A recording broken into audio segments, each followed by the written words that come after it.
Perfecto, estamos de regreso en el programa de Los Desvelados. Va a ser una noche mágica, muy interesante. Y bueno, pues para eso las líneas telefónicas están abiertas. Es el 562-904-4822 de la República Mexicana, 01800-681-1847. Así es, a través de las redes sociales nos localizan en Twitter bajo Los Desvelados, en Facebook Los Desvelados, Víctor Camacho. Bueno, les menciono, esta noche es una noche muy interesante, una noche mágica. Y bueno, tenemos en este momento, directamente desde el área de Texcoco, él es difusor de lo que es la cultura prehispánica. Y bueno, vamos a conocer, primera vez que está en el programa, y yo creo que va a haber mucha información muy interesante. Está con nosotros Alberto Orozco en esta noche madrugada. Alberto, ¿qué tal? ¿Cómo estás? Muy buenas noches, bienvenido al programa de Los Desvelados. ¿Cómo te encuentras? ¿Qué tal? Muy buenas noches, mucho gusto saludando al auditorio. Perfectamente bien y qué bueno. Dispuesto a compartirlo. Claro, no, hay muchas cosas interesantes. Alberto, te agradezco mucho que estés con nosotros en esta noche y podamos platicar contigo en el programa de Los Desvelados, en el cual pues siempre nos interesa pues toda esta información, sobre todo de personas como tú, que se dedican precisamente a compartir esta información que pues ha venido ahora sí que compartiéndose por generaciones de alguna forma u otra, y como que en esta nueva época, como que la gente le ha tomado más interés nuevamente voltear hacia nuestras raíces, hacia nuestros orígenes. No sé qué piensas al respecto, Alberto.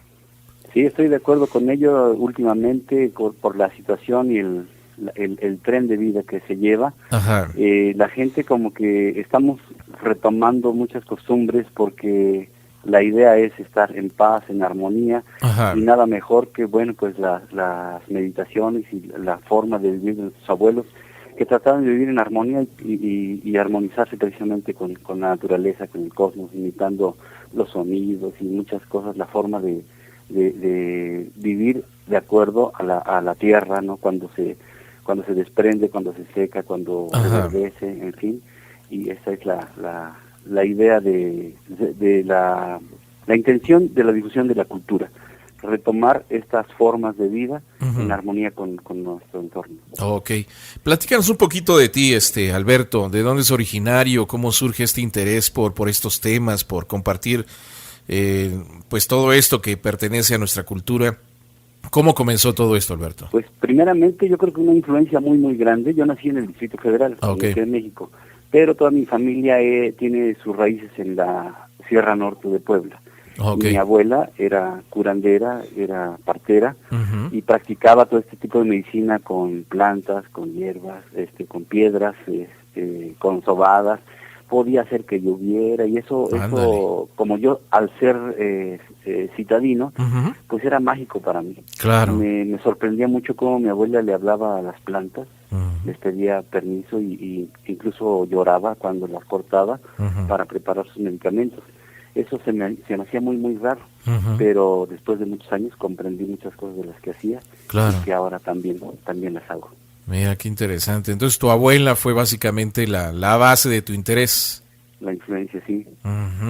Sí, de ahí que vivía en la Ciudad de México, y cuando me llevaron allá, pues me espantó francamente, porque está uno acostumbrado a, como dicen, a gente bonita.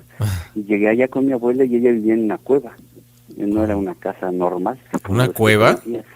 Sí, vivía en una cueva. Y nada más era la apariencia, la fachada, como una casa, pero por dentro era una cueva sin ninguna comodidad, o sea, ni luz ni nada. Tenía su tlecuil, es decir, el fuego donde preparaba sus alimentos y todo, en un rincón de ese cuartito.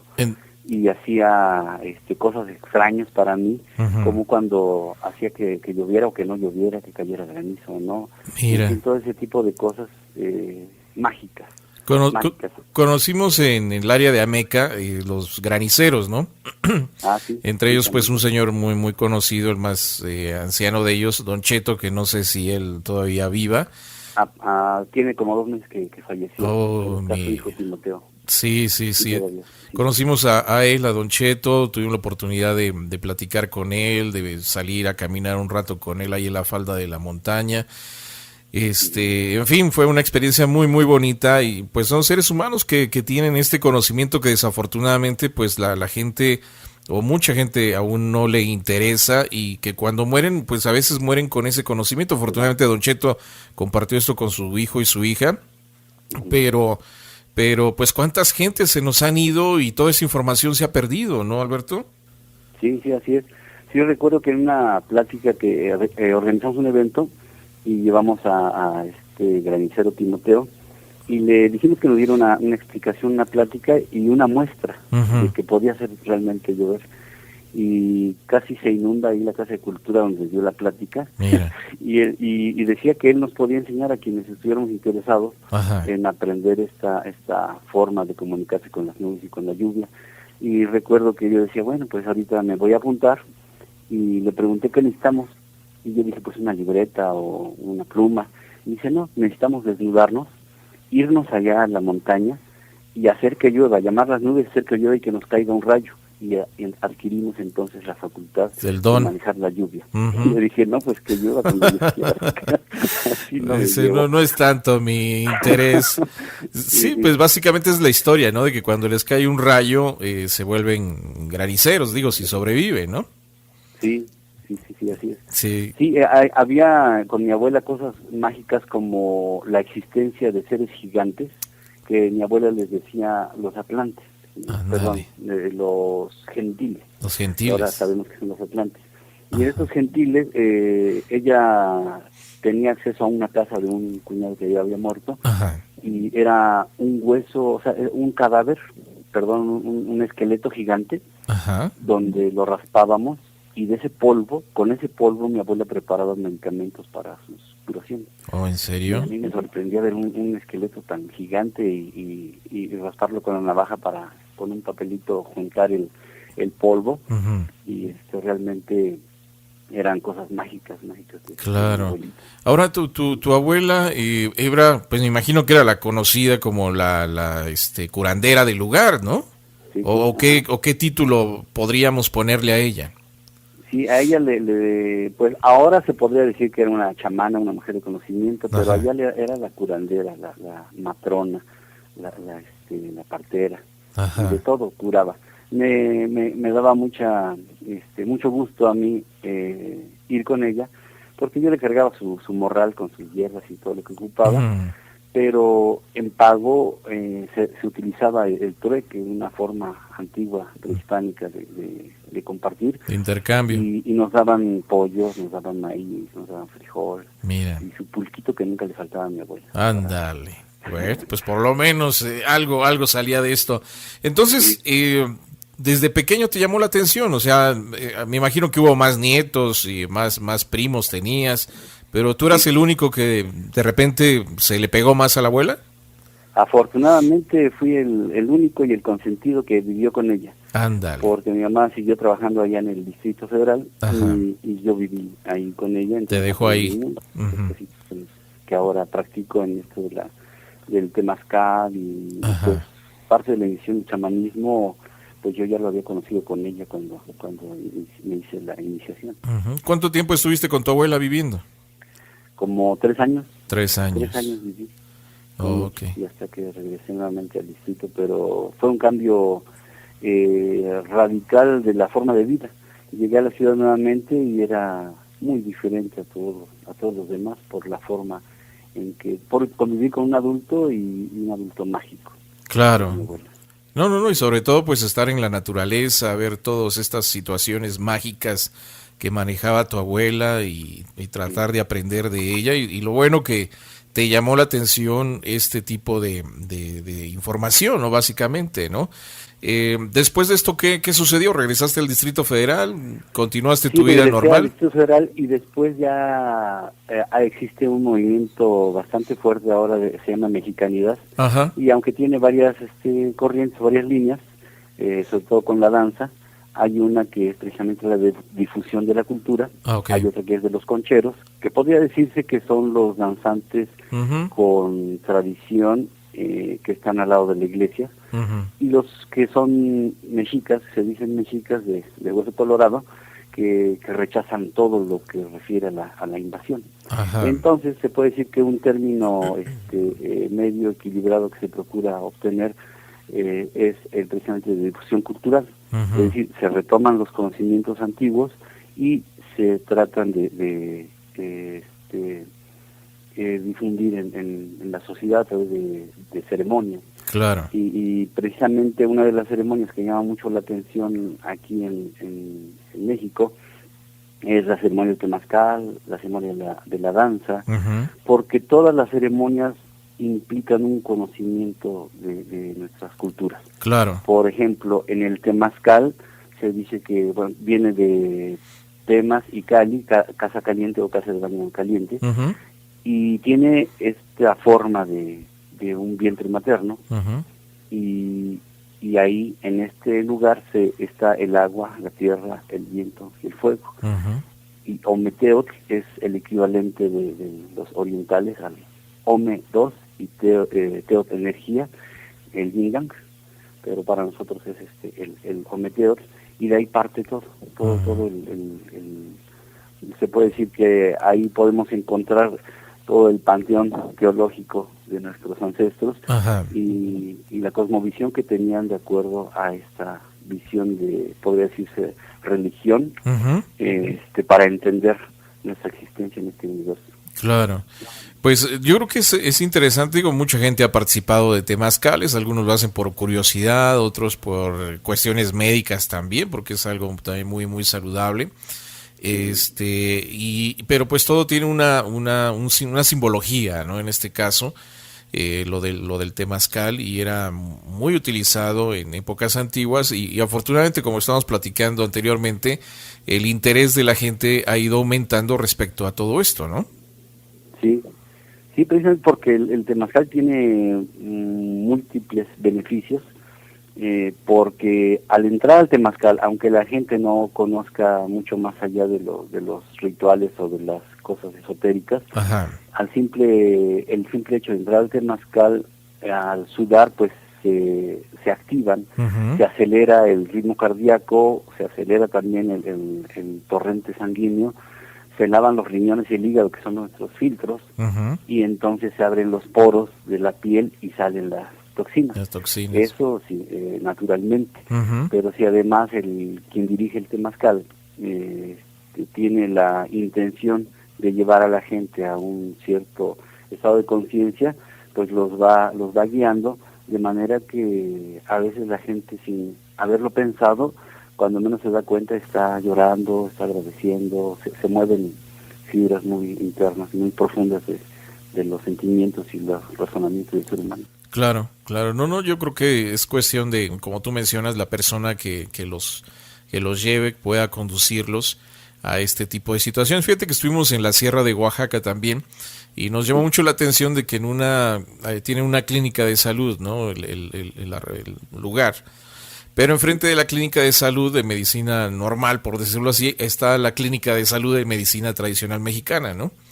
Entonces es muy curioso ver cómo de repente, cuando las enfermeras o el doctor que está en la clínica normal no puede con ciertas situaciones, pues van enfrente, o así que cruzan la calle y van con las personas, en este caso, que manejan la medicina tradicional mexicana, y pues tratan de ver de cómo resolver a veces ciertos problemas, ¿no? Y tienen su temazcal. Me llamó mucho la atención que en esa clínica de salud de medicina tradicional mexicana tienen su temazcal para las mujeres que dieron a luz. Las ponen ahí y luego las fajan muy bien, ¿no? Entonces, te digo, es algo muy interesante cómo pues se pueden combinar ambas medicinas. Claro, sí, es algo maravilloso que hay esa apertura de ambas partes, porque muchas veces por estar cerrado se pierde uno de los beneficios de mucho tiempo de experiencia. Ya lo decía Hipócrates respecto al temazcal, la medicina decía: darme una temperatura alta y curo cualquier enfermedad. Y es que precisamente nuestro cuerpo así responde. Cuando tenemos alguna infección o algo, aumenta la temperatura para defenderse. Claro. Entonces con el temazcal estamos haciendo lo mismo. recuerdo que mi abuela, cuando curaba a las personas recién paridas, recién que daban a luz, las bañaba con un temazcal muy fuerte y las hierbas, y luego las reboceaba, es decir, apretaba desde la cabeza hasta los pies con el rebozo para poder ir cerrando las coyunturas y los huesos para sacar la frialdad. Mira. Sí, hay tantas cosas muy interesantes. Actualmente, por ejemplo, ¿tú te podrías considerar un chamán con la información que manejas y lo que sabes? Eso lo podría decir la gente. Chamán es un término pues que no es ajeno a nuestra cultura. Aquí se le llamaría nahual, es decir, el que se puede transformar a sí mismo. Y bueno, pues sería un vituperio decir yo mismo que soy un chamán, pero una experiencia que tuve respecto al chamanismo, cuando ya como tal, como conocido ahora el chamanismo, fui a una iniciación y preguntándole chamán a los que estábamos interesados en esa iniciación, ¿qué para ti qué es el chamanismo? Y uno decía, no, yo quiero poner la magia para hacer esto y cambiar cosas. Y yo también dije, pues yo quiero tener el poder de comunicarme y de trabajar y poder mover las energías del agua, de la tierra, del viento y del fuego, como mi abuela. Y al final nos dice el chamán, bueno, en efecto todos tienen razón, el chamanismo es magia, pero no es magia hacia afuera, sino hacia adentro de ti mismo, cuando tú te puedes transformar. Y dice, un curandero puede curar de un mal del estómago, de un hueso, pero un chamán cura del alma. Y ninguno de ustedes puede curar del alma, puede ser chamán porque se están pudriendo. Y dije, ay, caray, todavía les vamos a pagar, decía yo. pero llegué a la conclusión, comprobé que tenía razón, cuando después de hacer un ejercicio de depuración, donde nos enterraban en una tumba, que pues yo mismo la hice y la adorné con flores y hierbas frescas, todos pasaron antes de mí y cuando me tocó a mí olía a perro muerto, feo, que yo quise volver el estómago 3 ocasiones, me lloraban los ojos, tomaba aire y volví a hacer el intento de entrar ahí a esa tumba para hacer mi trabajo de depuración, y le pedí al chamán que me prestara el saumador, el saumerio, para dar una limpia porque no toleraba yo el hedor de lo que habían dejado los amigos y compañeros. Y le digo, ¿me prestas su saumador? Y me dice, sí, ¿verdad que se están pudriendo? Y en efecto, sí. En el temazcal se desarrolla cierto sentido se pone alerta. Y realmente cuando hay alguien muy mal, ya sea emocional o físicamente, huele, sí, uno puede percibir el olor a carne podrida. Oh, sí, saca eso la persona, ¿no? De repente. Sí. Emana y eso no se puede ocultar. La gente que está mal puede con la boca decir que está bien, pero el cuerpo es más honesto.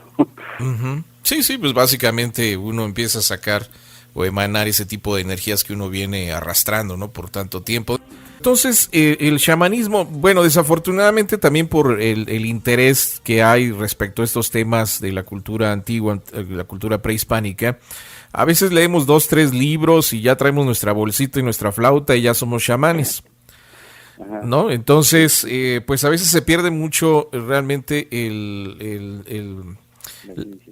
la esencia o la autoridad que podría tener el decir uno, esta persona es chamán, ¿no? Esta persona realmente conoce, realmente sabe. Entonces, para realmente ser un chamán, por decirlo así, pues lógico, se tienen que hacer ciertas cuestiones que uno no puede brincarse. Entre ellas tú hablaste de las iniciaciones. Sí, la iniciación chamánica realmente es muy fuerte. Muy fuerte porque prácticamente tiene uno que enfrentarse directamente a la muerte. Por ejemplo, he estado en algunas escuelas gnósticas, metafísicas y masonería. En la masonería se hace algo así. En la masonería se hace una analogía así como de la muerte, como para despertar y renacer. Pero en la iniciación chamánica es mucho más real, porque realmente sí se hace una tumba, se ponen tablas, luego hierbas y luego tierra, y ahí está uno hasta que depure. Aparte de que sí se perciben las energías de la tierra que está uno ahí abajo, esa sensación de que todo quedó allá. Claro. Arriba, ¿no? Entonces, esa es una, pero tiene que ser, se puede decir que es con la tierra, pero también hay con el agua, con el fuego y con el viento.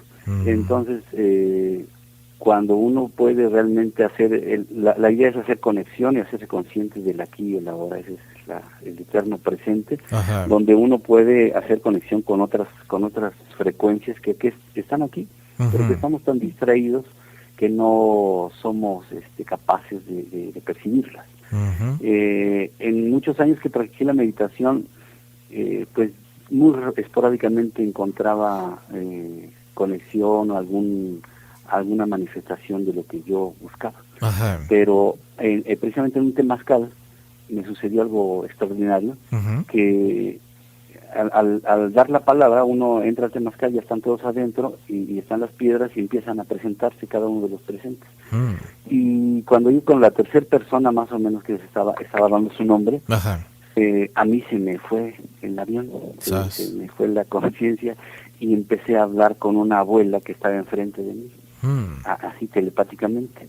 Y entonces me empezó a dar explicaciones y me empezó a platicar de varias cosas, que ese temazcal donde estábamos en esa ocasión debería dejarse de usar porque había riesgo de muerte, por cuestiones de ritual, de orientación, de ofrenda, de varias cosas.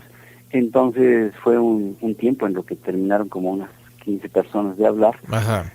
Alguien me dice, ya te toca, Alberto, y digo, no, o sea, inmediatamente me volví aquí y me dice la persona que estaba a mi derecha, no, ya le toca que yo ya hablé, ya sudé frío. Y me acuerdo literalmente de las palabras, de todo de la conversación, no, pero literalmente de las palabras que yo le dije, le agradezco mucho, abuela, que me haya dicho estas cosas y me ha enseñado, pero con estas palabras le dije, ¿quién es usted? ¿Cómo se llama? Y ella me contestó, me llamo Sitsi, pero no soy una, soy muchas.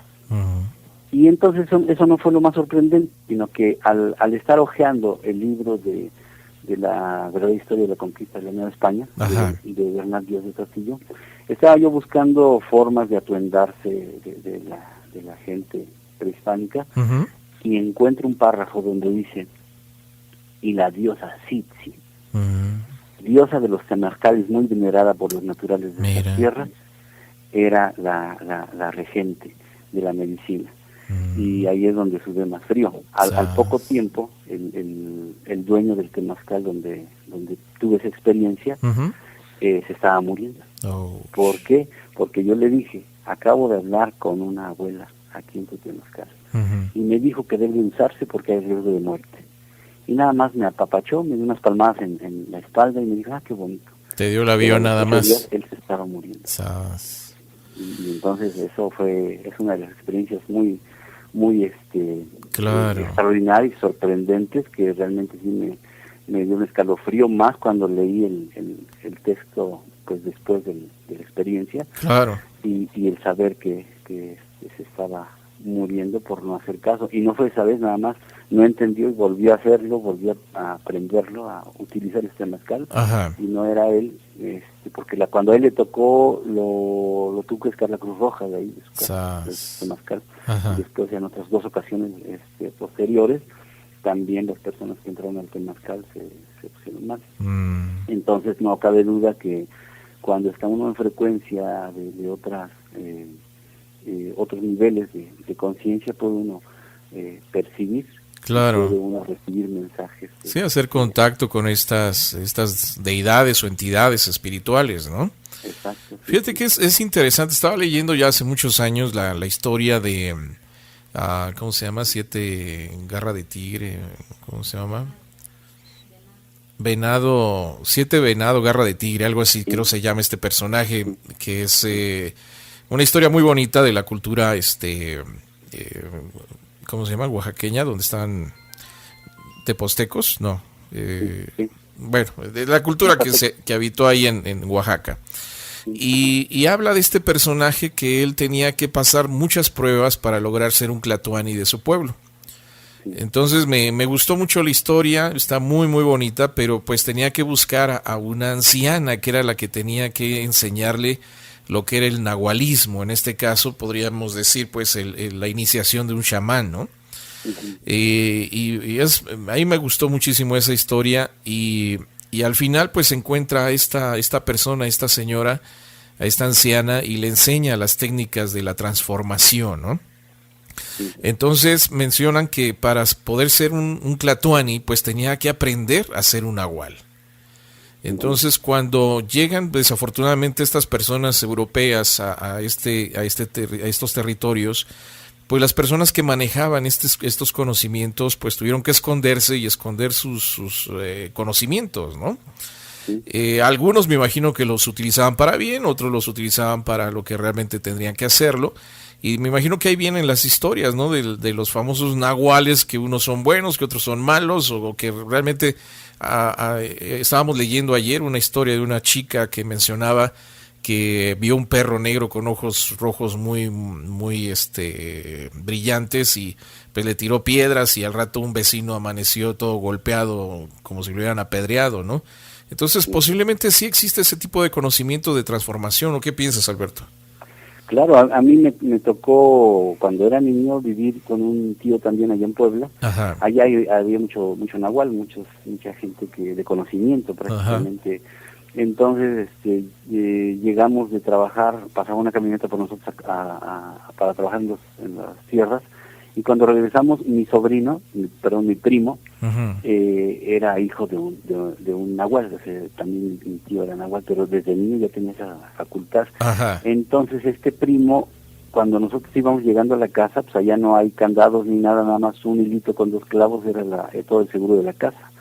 Entonces iba saliendo de la casa con las tortillas así debajo del brazo, iba corriendo hacia su casa. Ajá. Y mi tío agarró una piedra, una bola de tierra, que es un terremote, uh-huh, y le pegó exactamente en la cabeza y lo hizo rodar. Chas. Y entre el polvo, se veía nada más la nube de polvo, y salió este primo convertido en perro con las tortillas en el hocico. Y eso me hizo, pues me sacó de onda totalmente, porque era algo extraordinario. Uh-huh. Y ya cuando tenía 16 años vi otro caso de nahualismo, que murió un primo mío, ahí con ese mismo tío que le aventó la piedra al otro primo. Uh-huh. Y pues al final pues ya se acostumbra que pues se quedan a tomar su uh-huh, aguardiente, su pulque y todo eso. Y yo estaba acompañando a mi tío, a eso fui, a acompañarlo en el duelo de su hijo fallecido. Y cuando estábamos ahí, se fue toda la gente y quedó un señor. Y cuando, pues ya, con los pulques y el alcohol, el señor le dijo a mi tío: ¿sabes qué, José? Mi tío y yo, dijo yo y mi tío, nos chupamos a tu hijo. Y mi tío le dijo: ¿qué estás diciendo? Sí, mi tío y yo, me da pena, pero mi tío y yo nos chupamos a tu hijo. Y entonces mi tío agarró y le empezó a dar golpes muy fuerte. Y estábamos en la cocina, y era de tablas, y estaba el tlecuil como en una mesita. Pues le dio tantos golpes que pues nada más se oía fuerte los huesos, y se metió debajo de la mesa donde estaba el fuego, el metate de mi tía. Ajá. Y agarra el machete mi tío y le empieza a dar por abajo así para matarlo prácticamente, ¿no? Ajá. Y cuando ya no se movía el señor de adentro, que yo no veía nada, estaba de noche, no había luz ahí. Ajá. Y lo sacó en forma de un guajolote. Ándale. Todo sangrado. Y lo sacó al patio y me dice: dame la pala. Y yo estaba muy espantado. Y dice: dame la pala. Y yo no sabía dónde tenía sus cosas, pues ahí busqué a ciegas, uh-huh, oscuras, y no encontré la pala por el mío, porque no sabía tampoco dónde estaban sus cosas. Alberto, un segundo, pues, no te me vayas, déjame ir a la pausa y ahorita regresamos para que nos sigas comentando esta experiencia. Regresamos con más del programa de Los Desvelados.